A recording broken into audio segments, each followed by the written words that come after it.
Прости му за неправдата на ближниот твој. Мудрост Сирахова 28:2. Прошката никогаш не е лесна. Никога се бара, никога се дава. Но, иако не е лесна, таа ја олеснува душата. Таа смирува и измирува.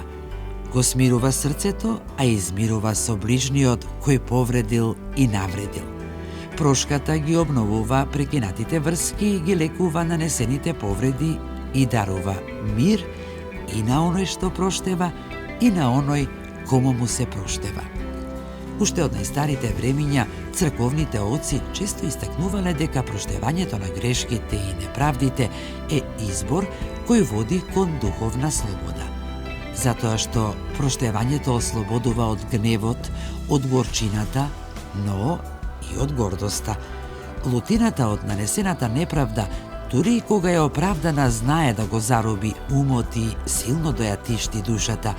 Таа нанесената повреда, наместо да ја излекува, дополнително да ја разрани и обеспокои. Во нашата традиција, еден ден од годината посебно е посветен на проштевањето.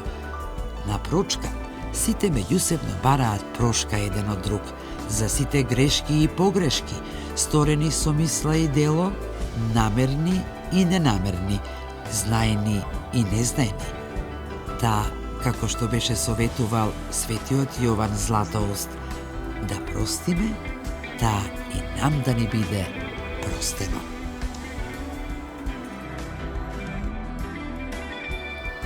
Прости му за неправдата на ближниот твој.